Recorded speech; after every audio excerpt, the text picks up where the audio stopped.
예수님 이름으로 기도합니다. 아멘. 지금까지 사도 요한은 시간적으로 과거와 현재에 당면한 일들을 보았습니다. 또 공간적으로 주로 이 땅에서 되어지는 사건을 보았습니다.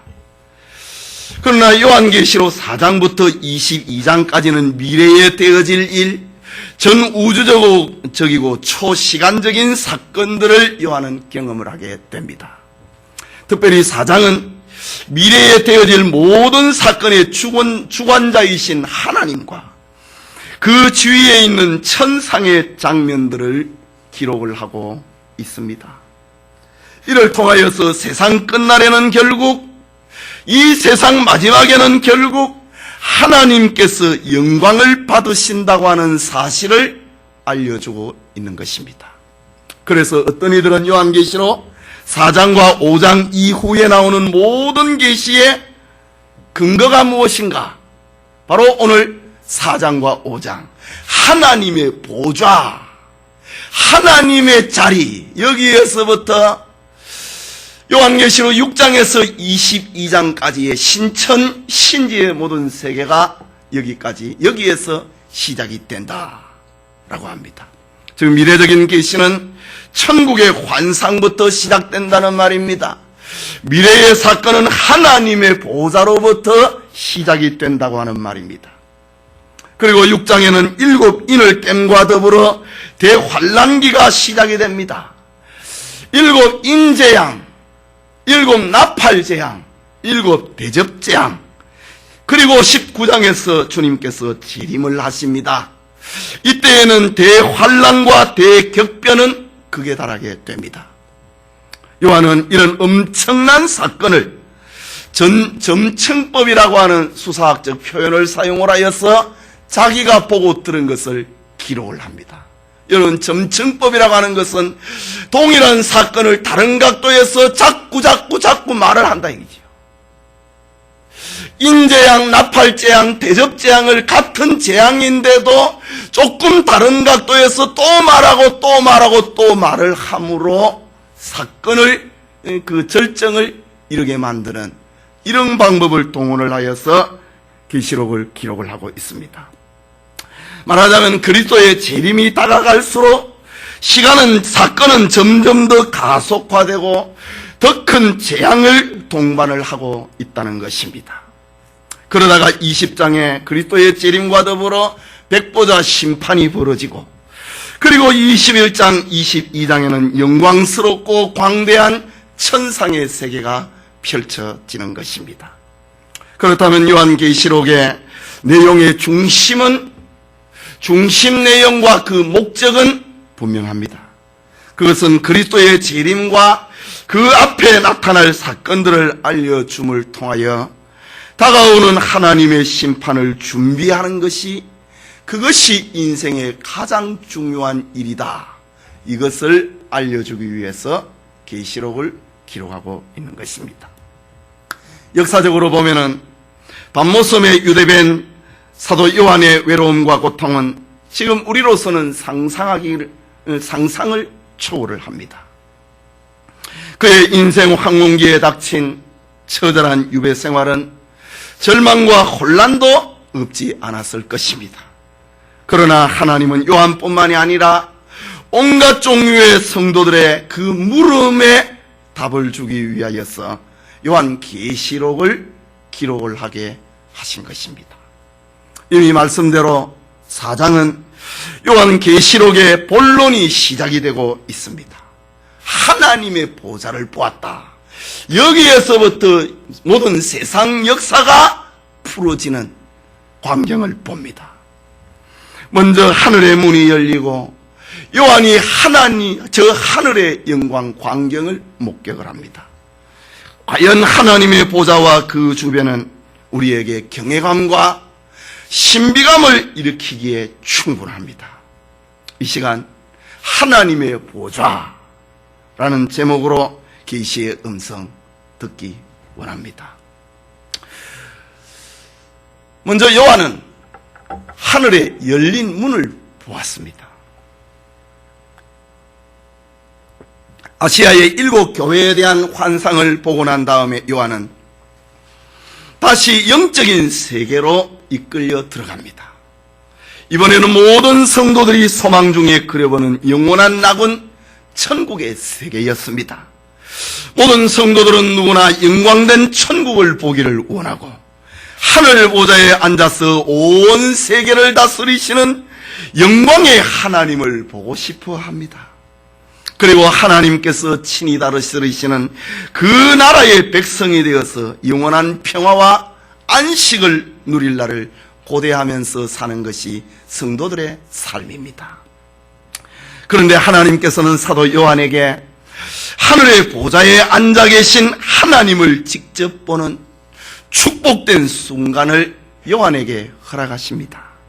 오늘날 어떤 사람들이 천국을 보았다, 하나님을 보았다 라고 간증을 하는 이들도 있지만은 오늘 본문에 기록된 사건은 이 모든 것보다도 더 확실하고 더 진실하고 더 권위 있는 메시지입니다. 1절을 봅니다. 2일 후에 요한이 소아시아의 7 교회가 장차되어질 일을 보았다 이거지요. 2일 후에 내가 보니 하늘에 열린 문이 있는데, 요한이 땅에서 밤모섬에서 하늘을 쳐다보았다. 그런데 하늘에 열린 문을 보았다 라고 합니다.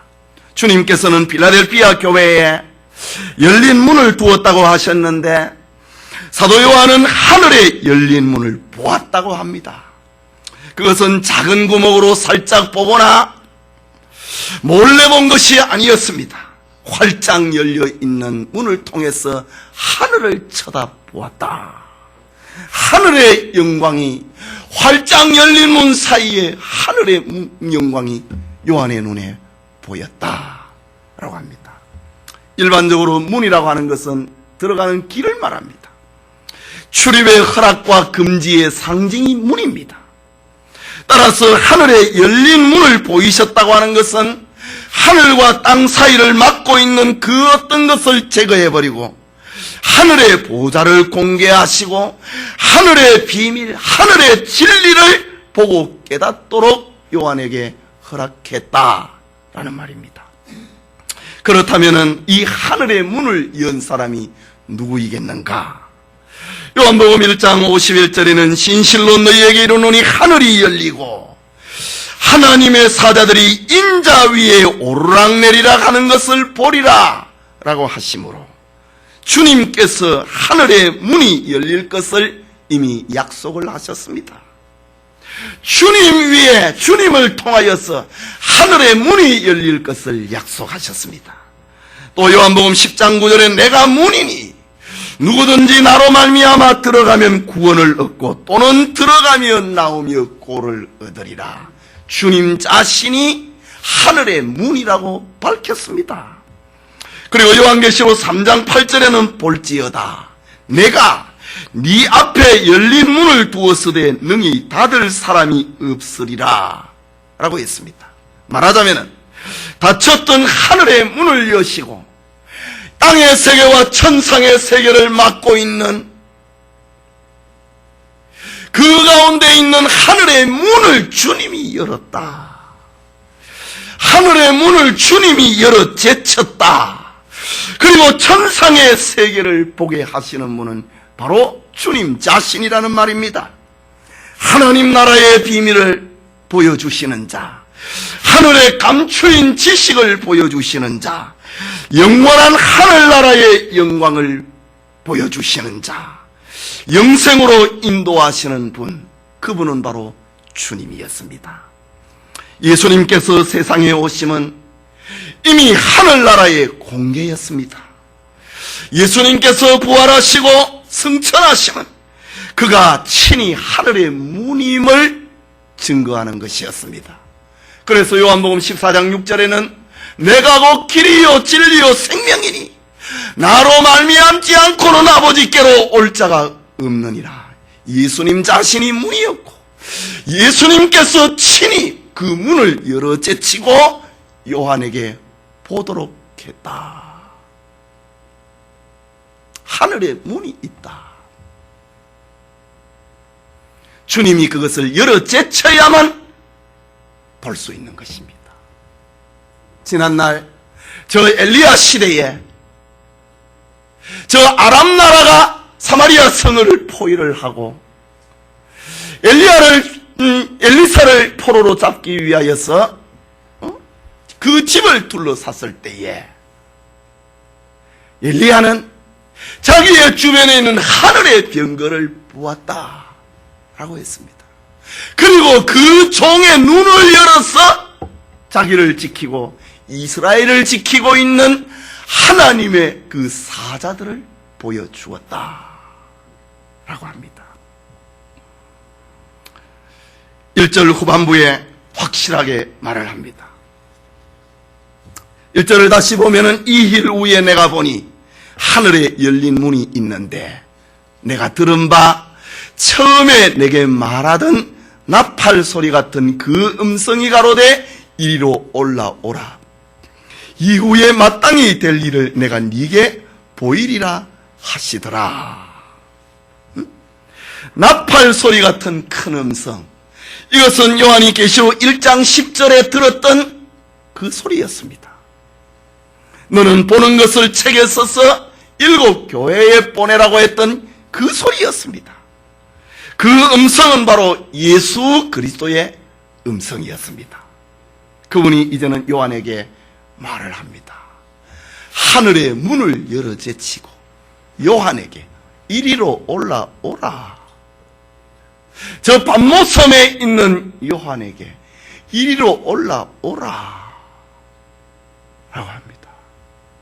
그리고 이후에 마땅히 될 일을 내가 너에게 보여주겠다. 주님만이 하실 수 있는 말입니다. 요한이 살던 당시의 세상은 지금과 마찬가지로 온갖 죄악이 난무하고 불의한 자들이 득세를 했습니다. 악한 권세자들의 박해로 인해서 죽은 성도들의 피가 땅을 물들였고, 악한 권세자들의 박해로 인하여서 죽은 성도들의 피가 땅을 가득 채웠고, 그나마 생명을 부지한 성도들도 말할 수 없는 핍박과 고난을 당하던 시대였습니다. 하지만 요한에게 하늘의 문을 열고 이리로 올라오라. 이후에 마땅히 될 일을 내가 네게 보이리라 말씀하십니다. 요한에게 보여주신 천국은 세상에서 일어나는 모든 것이 하나님께서 섭리하시는 역사의 한 과정에 불과하다는 것을 보여주는 것이었습니다. 하나님은 창세전부터 지금까지 또 영원 무궁토록 하늘 보좌에 앉아서 세계를 통치하시는 분임을 보여주는 광경입니다. 그렇기 때문에 세상에서 의인이 고난을 당하고 악인이 영화를 누리는 것은, 이런 역사의 질곡은 하나님의 깊은 경륜 가운데서 이루어지고 있는 것이라는 말입니다. 온 세상을 한눈에 내려다보시고 세세한 부분까지도 감찰하시는, 그리고 간섭하시는 하나님의 뜻이 아니고는 참새 한 마리도 땅에 떨어지지 않는다는 사실을 요한에게 보여주기 위함이었습니다. 계속된 본문 2절에 내가 곧 성령에 감동하였더니 보라, 하늘에 보좌를 베풀었고 그 보좌 위에 앉으신 이가 있는데, 요한이 천상의 세계로 이끌림을 받았습니다. 올라오라고 했습니다. 마치 베드로에게 물 위로 걸어오라고 했듯이 예수님께서는 요한에게 이리로 올라오라, 하늘의 문을 열어 제치고 이리로 올라오라 라고 말씀하십니다.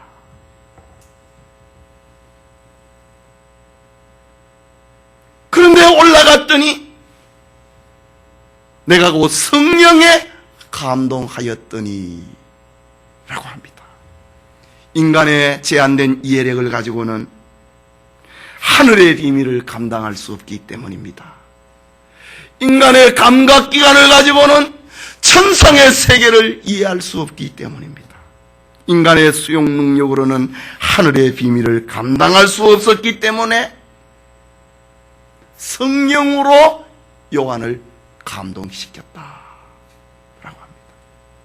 하늘의 것은 하늘의 능력을 힘입지 않고는 감당할 수가 없는 것입니다. 우리가 죽어서 천국에 간다.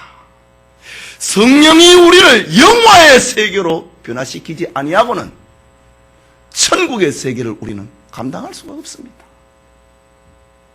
사도 요한이 주님의 명령을 받아 이리로 올라오라 했는데 올라가니 성령이 요한을 감싸더라 라는 말입니다. 본문에 주님의 제자였던 사도 요한도 성령이 그를 감싸지 아니하고는 하늘의 세계를 감당할 길이 없습니다. 그래서 주님은 요한에게 성령으로 감동시켜서 이 큰 광경을 보고 듣고 소화하게 그리고 이해하게 하십니다. 성령의 감동이었으면 영광스러운 하나님의 나라를 보거나 듣거나 소화할 수 없기 때문입니다. 마치 사람들이 태양을 바로 볼 수 없어서 셀로판지를 가리고 태양을 보듯이 선글라스를 끼고 태양을 보듯이 우리가 천상의 세계에서 지금 우리의 눈과 귀를 가지고는 영광스러운 세계를 감당을 못한다 이지요. 그렇기 때문에 요한이 열린 하늘의 문을 통하여서 들어갔는데 들어가자마자 성령이 요한을 감싸더라. 지상의 세계와는 다른 것이기 때문에 그렇습니다. 구약시대의 모세가 하나님의 사명을 받고 출애굽 운동을 할 때에 주님의 영광을 보여달라고 합니다. 그때 하나님께서 허락하십니다. 그러나 하나님 자신의 영상을 모세 앞으로 지나가게 할 때에 출애굽기 33장 20절에 기록하기를 네가 내 얼굴을 보지 못하리니 나를 보고 살 자가 없음이니라. 네 얼굴은 못 본다. 나를 보고는 네 죽는다.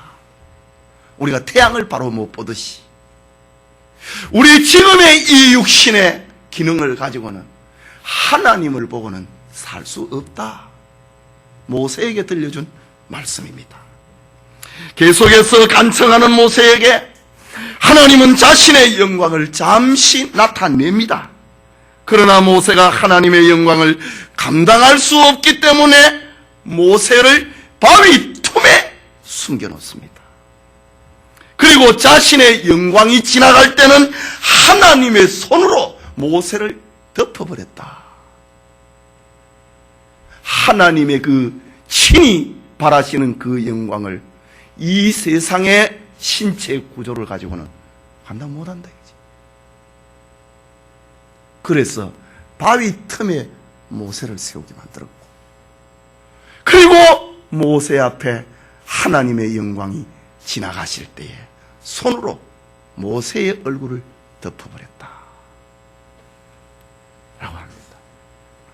그리고 하신 말씀 출애굽기 33장 21절과 23절에 네가 내 등을 볼 것이요 얼굴은 보지 못하리라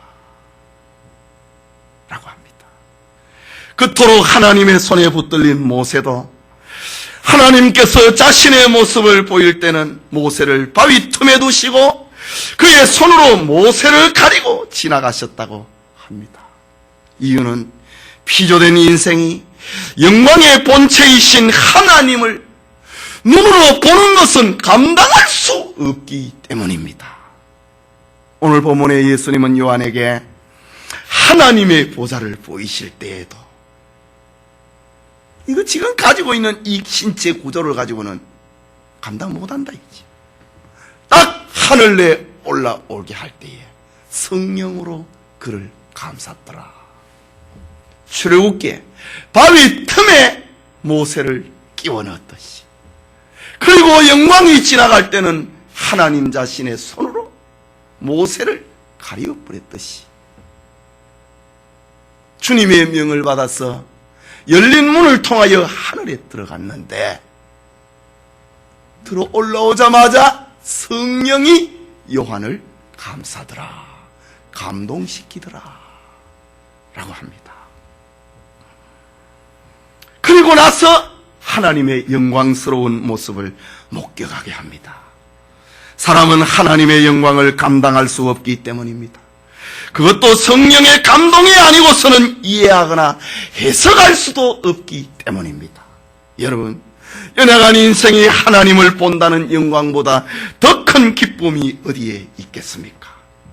요한이 받은 이런 축복은 장차 우리가 경험하게 될 영광이라고 하는 말입니다. 예배드리는 여러분에게 눈으로 영원한 멸망을 쳐다보는 것이 아니라 우리의 눈으로 하나님을 보는 영광에 동참할 수 있기를 바랍니다. 그의 둘째로 하나님의 영광과 보좌의 광경을 보았습니다. 사도 요한은 하늘에 열린 문을 통해서 하늘에 들어갔는데 딱 그의 눈에 먼저 보이는 것이 보좌에 앉아 계시는 하나님의 위엄이었습니다. 2절과 3절을 같이 읽읍시다. 내가 곧 성령에 감동하였더니 보라, 하늘에 보좌를 베풀었고 그 보좌 위에 앉으신 이가 있는데 앉으신 이의 모양이 벽옥과 홍보석 같고 또 무지개가 있어 보좌에 둘렀는데 그 모양이 녹보석 같더라. 이게 보좌 한가운데 앉아 계시는 하나님의 본체였습니다. 요한이 본 하나님의 보좌는, 하나님의 의자는 너무나도 장엄하고 아름다웠습니다. 그리고 보좌에 앉으신 하나님의 위엄은 사람의 말로, 사람의 글로 설명을 할 길이 없었습니다. 요한은 보좌에 앉으신 하나님의 모습을 보았는데 세세하게 표현하지를 못합니다. 그래서 본문에 벽옥과 홍보석 같고 무지개가 있어 보좌에 둘렸는데 그 모양이 녹보석 같더라. 사도 요한이 하늘에 열린 문을 들어갔어. 그곳에서 가장 먼저 본 것이 하나님의 보좌요, 그 위에 앉아 계시는 하나님이었습니다. 그러나 사람의 언어로 표현할 길이 없습니다. 사람의 글로서도 적을 길이 없습니다. 벽옥과 홍보석 같다. 그 모양이 녹보석 같더라. 사실 인간의 육안으로 영광의 본체이신 하나님을 보는 것은 불가능합니다. 일찍이 하나님은 출애굽한 이스라엘 백성들에게 자신의 모습을 나타낸 적이 있습니다. 하지만 백성들의 눈에는 하나님의 현년의 모습이 맹렬한 불처럼 보였다고 성경 출애굽기 24장 17절에 기록을 합니다. 타오르는 불 같았다. 성령의 감동을 받은 사람들이 하나님의 주위에 둘러있는 영광의 그 본체를 본 자는 없었습니다.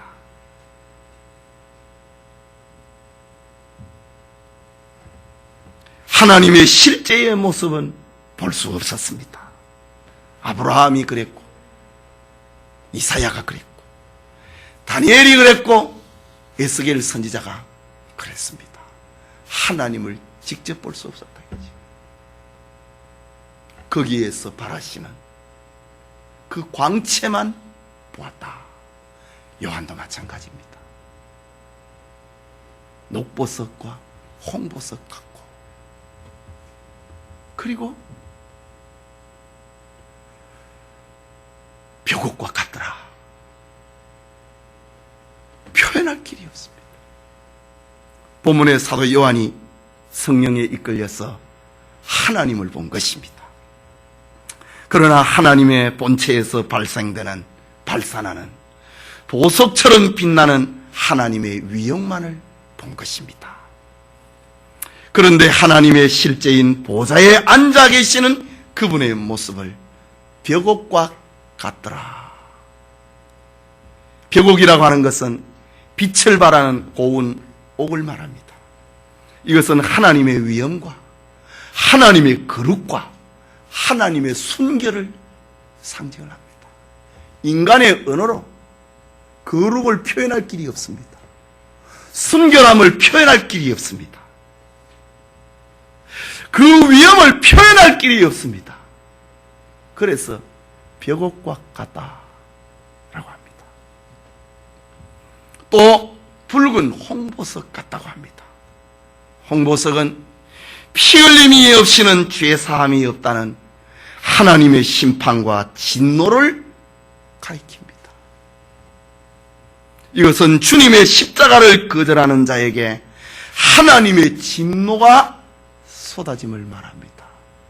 하나님 앞에 설 수 있는 자는 주님의 피를 의지하지 아니하고는 설 수 없다. 그래서 하나님의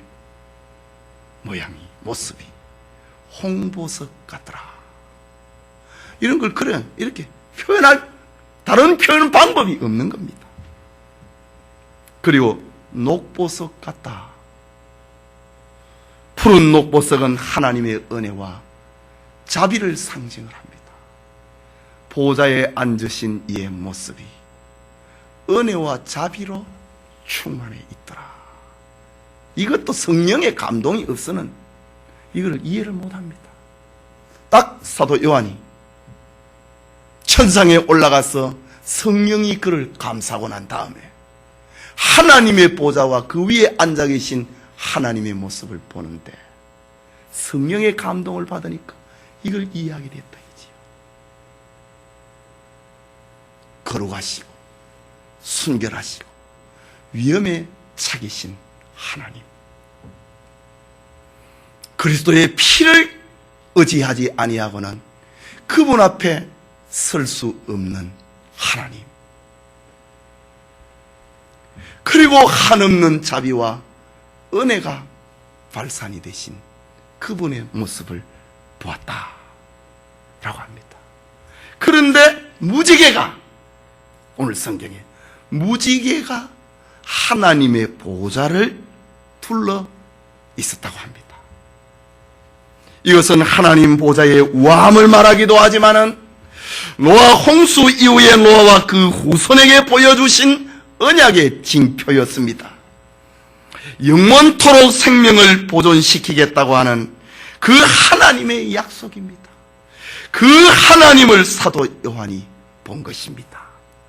과연 사도 요한이 우리에게 증거하고 있는 하나님은 우리를 놀라게 하거나 혼란스럽게 하는 분이 아니라 우리를 향하신 하나님의 참뜻이 성경대로 영원함을 보여주고 있습니다. 물로 심판하지 아니하시는 그 하나님의 언약, 그것이 하나님의 보좌 둘레에 있더라. 무지개가 둘러 있더라 라고 합니다. 이처럼 하나님의 보좌는 자비의 보좌인 동시에 심판의 보좌라는 말입니다.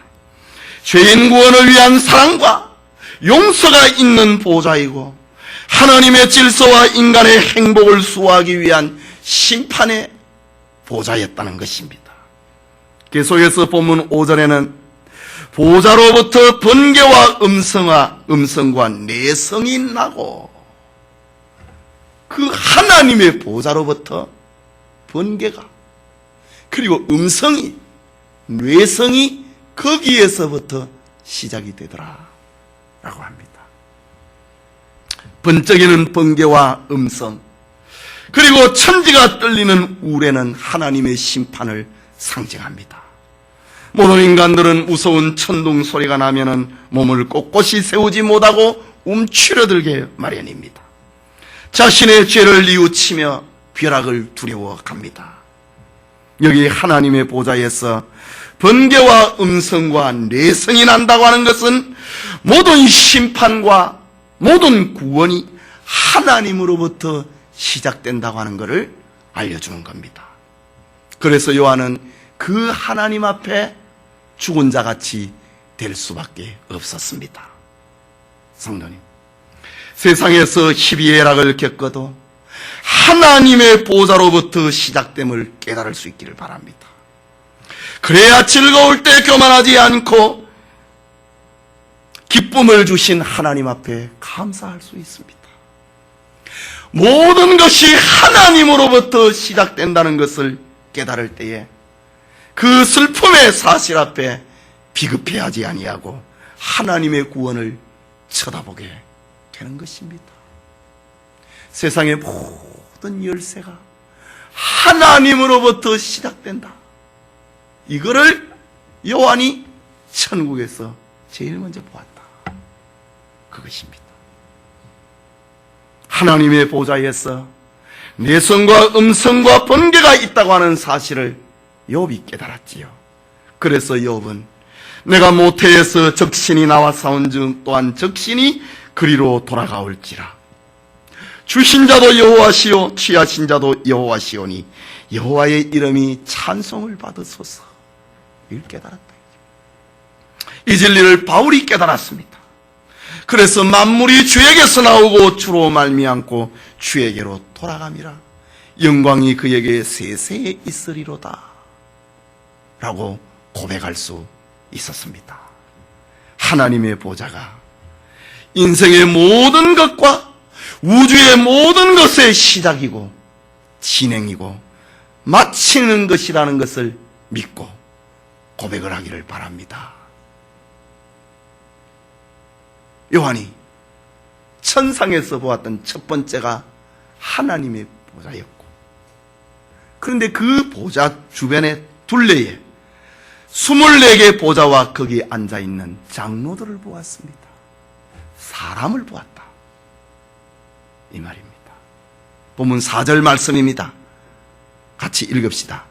또 보좌에 둘려 24 보좌들이 있고 그 보좌 위에 24 장로들이 흰옷을 입고 머리에 금면류관을 쓰고 앉았더라. 계시록에는 여러 가지 숫자가 의미를 부여하고 있습니다. 특히 24, 12, 그리고 7, 4, 3, 그리고 2이라고 하는 숫자가 계시록에서 조합이 되고 반복이 됩니다.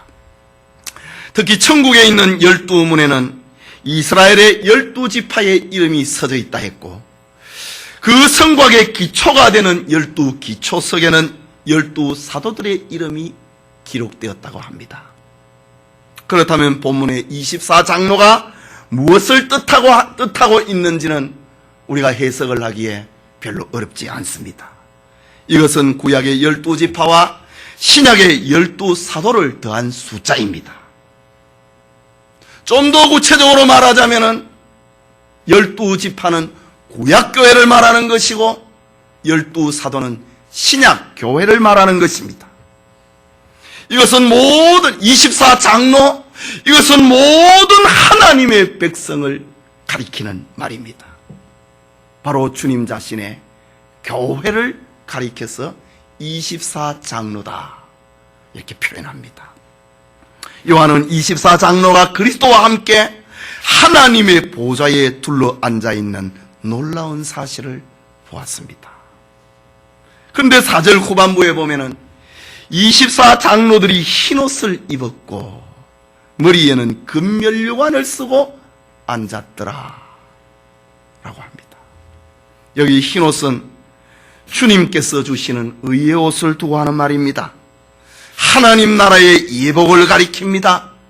바로 주님의 피로 희게 된 사람을 가리킵니다. 구약이나 신약이나 모든 성도들은 예수님의 피의 공로로 인하여서 구원을 받고 희게 된 자들입니다. 천국에 있는 24장로들이 다 흰옷을 입었다. 어린 양의 피에 자기 죄를 빨았어. 자기 옷을 빨았어. 다 희게 된 사람들입니다. 그리고 그 머리에는 금면류관을 썼더라고 합니다. 면류관을 세상을 이긴 사람에게, 회개한 사람에게, 믿음을 지키는 자에게 주시는 주님의 상급입니다. 면류관은 하나님이 택하신 자에게 주시는 상급입니다. 면류관은 하나님의 법대로 경계하는 자에게 주시는 상급입니다. 면류관은 주님이 나타나심을 사모하는 자에게 주시는 상급입니다. 이처럼 신구약의 모든 성도들이 하나님의 보좌 둘레에 앉게 될 터인데, 그 머리에 면류관을 쓰지 않는 자가 없더라 라는 말입니다.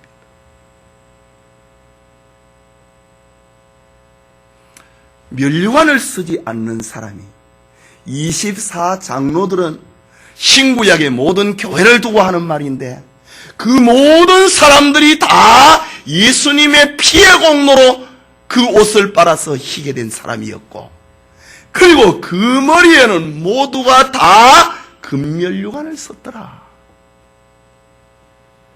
라고 합니다. 금면류관은 믿음을 지킨 자에게 주는 상입니다. 회개한 자에게 주는 상입니다. 주님을 사모하고 주님을 사랑하는 자에게 주시는 상급입니다. 다시 말하자면 천국에는 주님을 사랑하지 않는 자가 하나도 없더라는 말입니다. 천국에는 회개하지 않는 자가 하나도 없더라고 하는 말입니다. 천국에는 다 믿음을 지키는 사람들이었더라는 말입니다. 나는 주를 위해서 많은 연보도 못했고 많은 봉사도 없는데 나는 천국에 가면 상급이 없을 거야. 그게 이제 세상 사고입니다. 요한이 천국에 가서 신구약의 성도들을 대표하는 24장로들을 보았는데, 주님을 위해서 살지 않은 사람이 거기에는 하나도 없더라는 말입니다. 주님을 사랑하지 않는 사람은 천국에 한 사람도 없더라는 말입니다. 주님 앞에 자기 죄를 고백하지 않는 사람이 한 사람도 없더라 라는 말입니다. 우리는 따갑게 이 말씀을 받아야 됩니다. 천국은 그냥 가는 게 아닙니다. 회개한 사람이 가는 곳입니다. 주님을 사랑하는 사람이 가는 것입니다. 믿음으로 세상을 이기는 사람만이 가는 곳이라는 것을 사도 요한이 보았다 라는 말입니다. 신구약의 모든 성도들이 머리에 금면류관을 쓰고 하나님의 영광의 보좌에 둘러 앉아서 왕같은 삶을 허락을 받았다 이 말입니다. 그래서 베드로는 성도들을 가리켜 너희는 왕같은 제사장이다 라고 말했습니다. 면류관은 왕이 쓰는 거지요. 임금 앞에 신하는 면류관을 쓸 수가 없습니다. 천상의 성도들은 왕같은 신분으로 변화된다 라는 말입니다. 여기에 우리의 소망이 있습니다. 여기에 우리가 눈물을 닦을 수 있는 힘이 있다는 말입니다. 우리가 아무리 이 땅에서 고난을 당하고 신여김을 당하고 심지어는 생명의 위험을 받고 있을지라도 영원한 하나님의 나라에서 왕권이 예비되어 있기 때문에 우리는 용기를 낼 수 있다는 말입니다. 이걸 요한에게 왜 보여주었느냐? 지금 이 지상의 세계에서는 로마 황제에 의해서 고통을 한창 받고 있을 때였습니다. 그러나 저 천상의 면류관을 쳐다보라야지. 그러면 세상을 이길 수 있을 것이다. 사자가 달려들어도 내가 잠깐 후에 하나님의 보좌 옆에서 금면류관을 쓰고 있을 것이다. 이것을 쳐다보면 이길 수 있다, 이 말입니다. 신자들에게 6장부터 시작되는 대환란의 이야기를 알려주기 이전에 천상에 있는 성도들은 모두가 다 흰옷을 입고 금면류관을 쓰고 있다고 하는 그것을 보여주고 6장부터 19장까지 너희가 환란을 잘 견뎌내라, 이 말입니다. 이 진리를 깨달았던 바울은 생각건대 현재의 고난은 장차 우리에게 나타날 영광과 비교할 수 없도다 라고 말했습니다. 여러분, 하나님의 보좌의 24장로들의 보좌가 아무리 아름답고 훌륭하고 신비롭다 할지라도 믿지 않는 자들에게는 아무런 은혜의 근거가 될 수 없습니다. 그러나 우리 믿는 신자들에게는 그 장면이, 그 영광이 은혜의 근거요, 믿음의 근거요, 세상에서 인내할 수 있는 근거가 된다는 말입니다. 성도들에게 24장로들의 보좌는 힘과 소망임을 알려주고 있습니다. 장차 있을 영광을 소망을 하며 주님을 따르는 성도님 되시기를 소원합니다. 1세기에 요한이 목회했던 에베소 교회와 그리고 소아시아의 7교회들을 요한의 이 설교를 듣고 환란을 이겨냈습니다. 사자가 달려들어도, 잡혀서 목베임을 당해도 요한의 이 설교를 듣고 이 편지를 읽고 이겨냈다 라는 말입니다. 우리 성도들에게도 24장로들이 흰옷을 입고 금면류관을 쓰고 하나님의 보좌에 둘러서 앉아있는 여러분의 모습을 생각하고 주님의 제자 되기를 소원합니다. 계속해서 요한이 그 다음에 그의 눈에 보인 것이 보좌 앞에 7 등불과 7 영을 보았습니다. 5절 말씀에 보좌로부터 번개와 음성과 내성이 나고 보좌 앞에 7 등불 켠 것이 있으니 이는 하나님의 7 영이라. 여기 7 등불을 켠 것은 하나님의 지상 처소인 성막과 성전의 등잔을 생각나게 만듭니다. 그리고 7 영은 이미 살펴보았던 것처럼 하나님의 성령을 가리킵니다. 성령은 우리를 비추는 빛이요, 성령은 우리에게 하나님을 깨달아 알게 하시는 분입니다. 성막의 등불이 그 안을 밝히듯이 성령이, 등불이 켜져 있는 성령이 불을 켜서 우리로 하여금 하나님을 알게 하고 우리로 하여금 주님에게로 인도함을 받게 합니다. 하나님을 깨닫게 하는, 우리에게 비추고 우리를 주님에게로 인도하고 하나님을 깨닫게 하는 성령의 사역이 완전함을 7 등불, 7 영, 완전하다, 이것을 강조하기 위해서 7 등불이다, 7 영이다, 이것을 통해서 보여주고 있습니다. 사도 요한이 성령의 감동을 받아서 천상의 세계에 이끌림을 받았는데 그의 눈에 하나님이 보였고 둘레에는 24장로들의 모습이 보였고 그리고 하나님의 보좌 앞에 완전한 영, 성령이 역동적으로 움직이는 것을 보았다, 이 말입니다. 진리를 깨닫게 하시는 성령을 보았습니다. 구원에 이르게 하시는 성령을 보았습니다. 그리스도의 제자가 되게 만드는 완전한 사역을 하고 계시는 성령님을 보았습니다.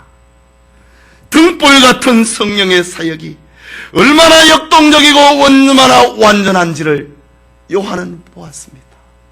세상에 있을 때는 성령의 사역이 이해가 되지 않은 것이 많았습니다. 내가 왜 이 노년의 이 밤모섬에 끌려왔는가 이해되지 않을 때가 많았습니다. 그러나 천상의 세계에 올라가 보니 다 이해가 되더라 이 말입니다. 7 등불이었다. 7 영이었다.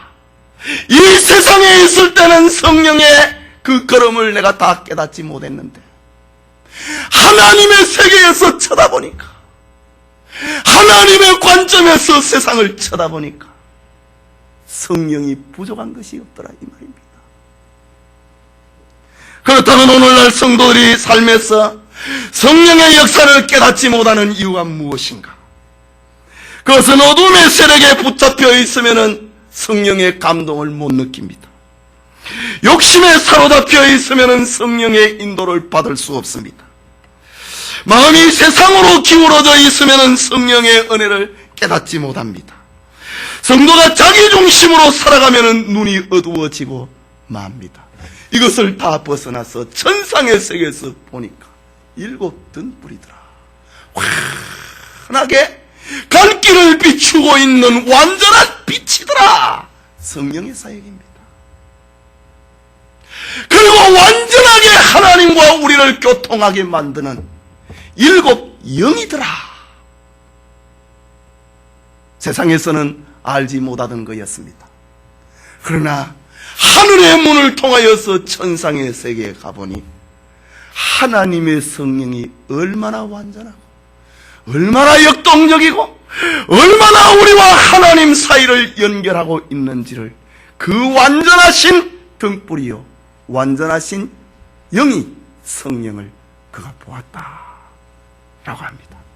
그래서 성경은 반복적으로 우리에게 교훈합니다. 시험에 들지 않게 깨어있어 기도하라. 마음에는 원이로되 육신이 약하도다고 했습니다. 깨어 의를 행하고 죄를 짓지 말라고 했습니다.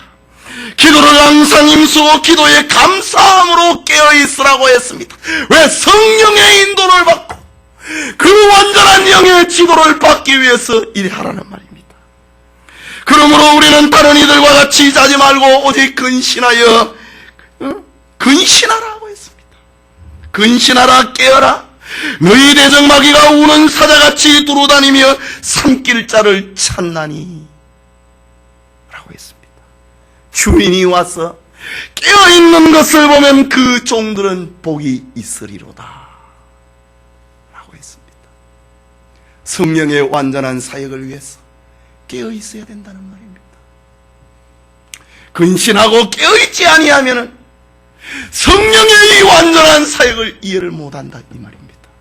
그래서 원망하고 불평하고 하나님이 나를 버렸나 보다. 천상의 세계에서 보면 기가 막힌 일입니다. 지금 그 사람의 심령 속에서 성령이 역사를 하고 있는데 나를 버렸다. 이런 말을 하고 있는 겁니다.